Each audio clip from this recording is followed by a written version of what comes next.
This is Cover Ash Entertainment. I'm the Love Machine. And who do we got here? Jose Echeverria, community organizer for Pride and Truth. Oh, serio? You're part of the hood? Yeah, I'm part of the When'd you hood. get jumped in? No, how long you been there? I've been a part of Pride and Truth for almost a year already. Oh, yeah? I'm a very good friend of Maria Gonzalez, the founder and executive director of Pride and Truth. I'm also a work readiness trainer for Homeboy Industries. Oh, no shit. My thing is I'm trying to, my way of giving back is mentor the youth, advocate for the youth, and then help people that are incarcerated. People that were once in my shoes. Yeah. You know what I mean? That's, yeah. No shit. Yeah. So how many people jumped you into Pride and Truth? Hey, no, that's pretty dope though, man. So how long you been at Homeboys Industries? I've been a part of Homeboys for about, I want to say a good 8 years off and on. Oh, yeah? But I just barely came back with Homeboys. I was a case manager at a treatment center before. Oh. And I used to work as a tech at another treatment center in Pasadena called Grandview. But now I just very recently came back to Homeboys about 6 months ago as a supervisor. All right, Yeah. that's what's up. So you help people that are like trying to stay clean and stuff like that? I'm in recovery, so I help people I help people that are trying to get clean. I help people like on my own. I still help people get into treatment centers. The work that I do for Homeboy Industries is a work readiness training program. So people that are coming out of jail, out of rehab, whatever, they go through the 18-month program. Within their 18-month program, one of their obligations is to go into one of the social enterprises.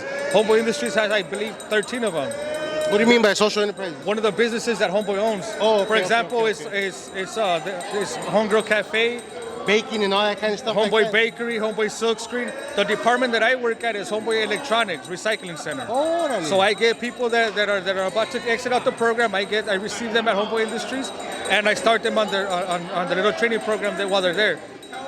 I think I seen something. There's a company called Every Table.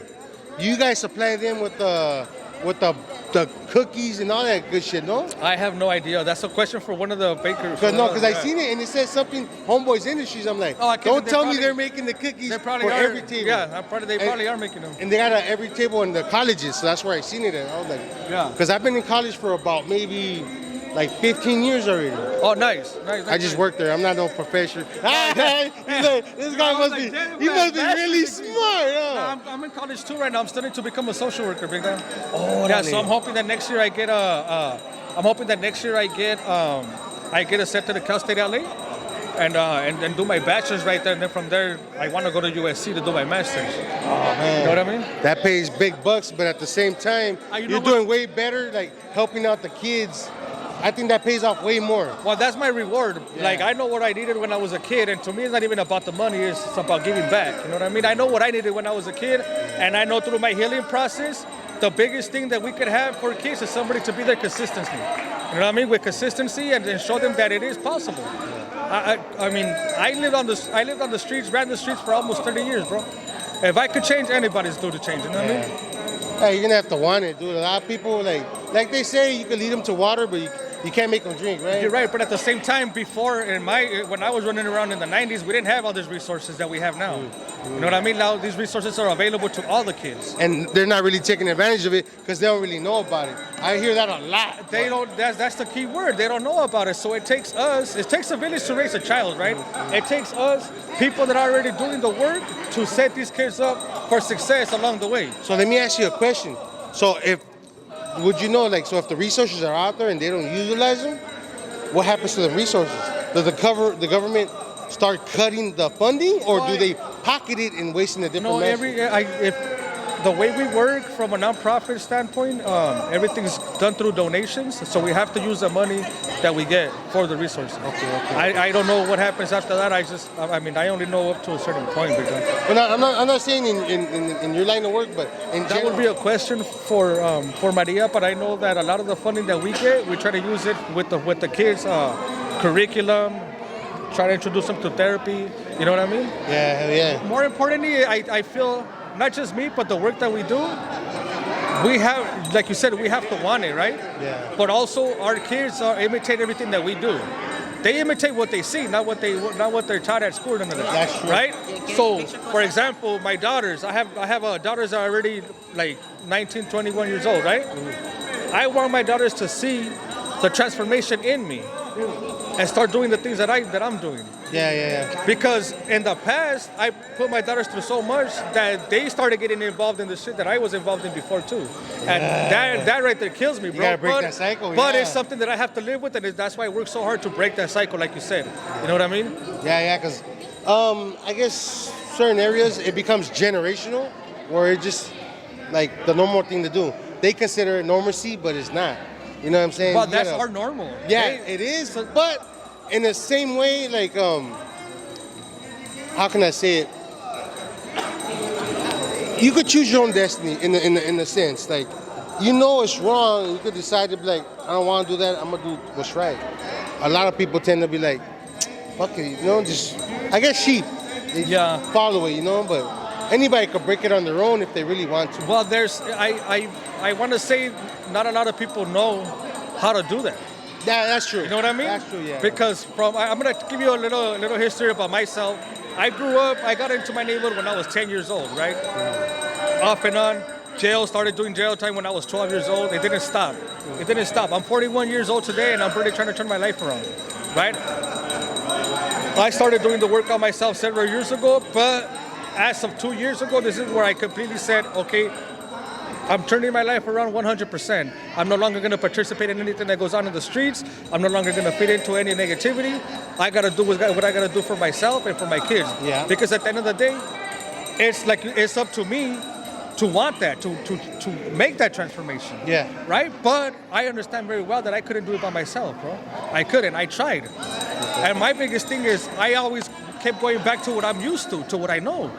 That's a lifestyle, the drugs, the alcohol. You know what I mean? But were you in the same environment though? You know, by changing your atmosphere, that changes a whole lot more. But if you don't have coping skills, if you don't have a support system, if you don't have anything, you're gonna find yourself.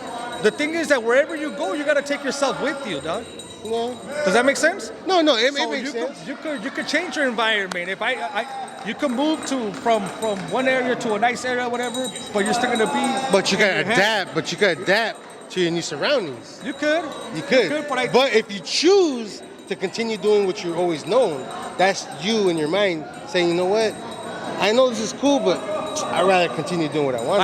I think what for a lot of people is they just Maybe don't. for a lot of people, they just yeah. don't know how to take that first step, or they're scared to take that first step. They're because scared. I think they Change might is be scared. scary, Yeah, dog. it is. You know what I mean? It is. Like change, it's not something that people are gonna be like, okay, let's change.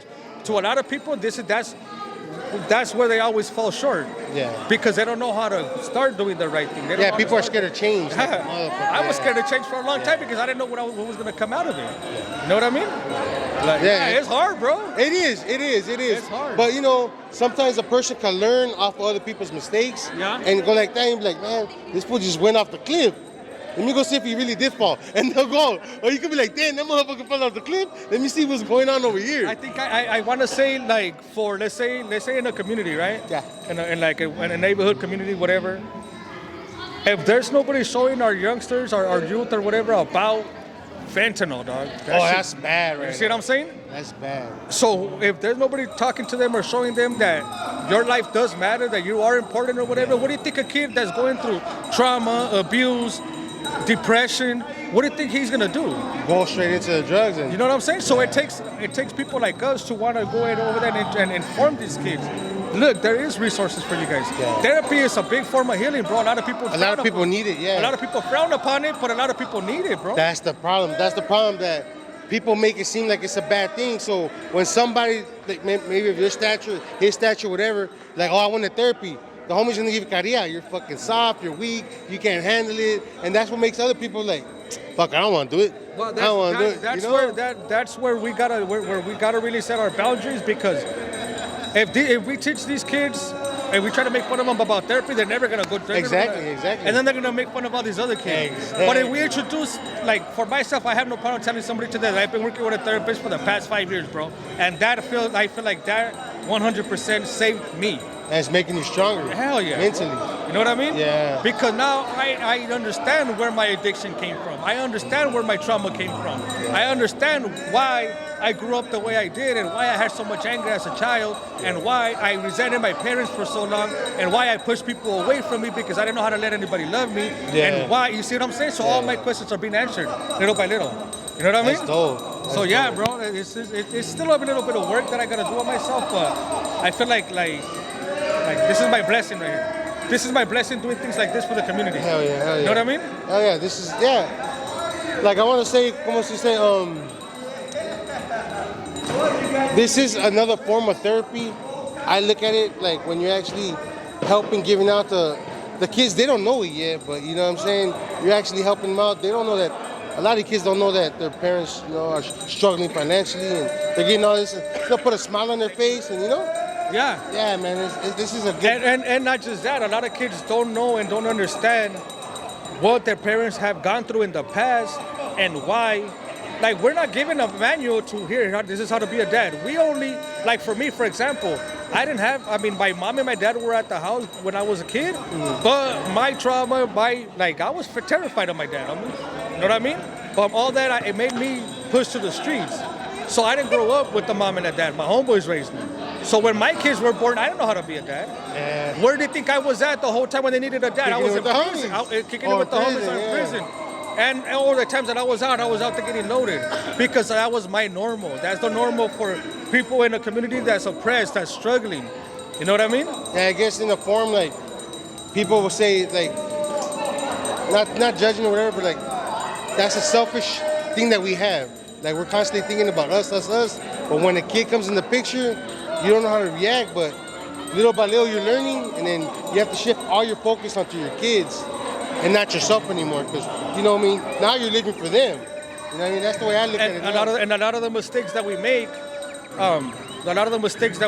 is that, like, for me, I thought I was doing my fatherly duties by being a provider. That's it, yeah. You know what I mean? Like, I honestly, I swear to God, bro, I honestly thought that by me providing for my kids, doing this, that I was doing my due diligence. Yeah. Because I never had a mom or a dad to be there for me like that. Yeah, you didn't have an example. Exactly. I didn't have my examples were on the street, carrying guns and fucking doing drugs and shit. You know what I mean? Yeah. And it is the hardest thing to accept today. It's man, bro, like it. One of the hardest things I had to do was to learn how to love myself enough to know my value, right? Enough to be able to want to teach my kids different, dog. Okay, you know what I'm saying? No, I get that. Hold on, my girl. Hey, pues, thanks for the interview. Gracias.